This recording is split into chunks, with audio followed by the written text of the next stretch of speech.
Nasugatan ang isang motorcycle rider at kanyang angkas nang makaladkad ng truck ng basura sa Quezon City. Ayon sa driver ng truck, hindi niya napansing lumipat sa harapan ng kanyang sasakyan ang motorsiklo. Yan ang unang balita ni James Agustin. Nakahinto ang mga sasakyan sa Sergeant Rivera Street Corner, Santo Domingo Avenue sa Quezon City pasado alas 11 kagabi. Masdan ang pagdating ng isang garbage truck. Paghinto ng truck, may sumulpot namang motorsiklo sa bandang gilid nito. Nang mag-go na ang traffic light, nabangga ng truck ang motorsiklo at nakaladkad dito ng ilang metro. Hindi na nahagip sa CCTV ang mga sumunod na pangyayari. Ayon sa mga responding rescuer, mahigit 10 metro nakaladkad ang babaeng rider habang nasa 5 metro ang babaeng angkas. Napuruhan ang kaliwang binti ng rider. Ang nabutan lang namin doon, nakahiga na siya. Yun lang ang nakita namin. Tapos ngayon, kagad namin rescue.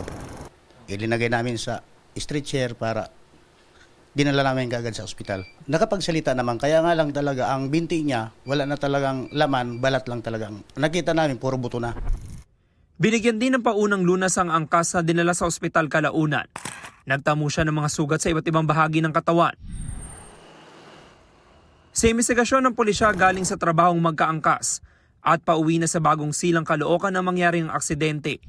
Puno naman ng basura ang truck na galing sa Caloocan at magtatapon sa San Mateo, Rizal. Ayon sa driver ng garbage truck, hindi niya napansin ang motorsiklo. Stop po kami nung time na yon. May sinusundan akong trailer. Tapos nung gumo, yung motor hindi ko napansin na nasa kanan.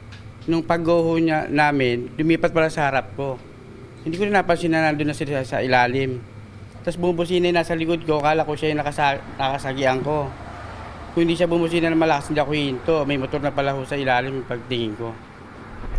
Mananatili sa kusodiyan ng QCPD Traffic Sector 1 ang driver habang hinihintay ang desisyon ng magkaangkas sa motorsiklo kung magsasampa sila ng reklamo. Ito ang unang balita. James Agustin para sa GMA Integrated News. Gusto mo bang mauna sa mga balita? Mag-subscribe na sa GMA Integrated News sa YouTube at tumutok sa unang balita.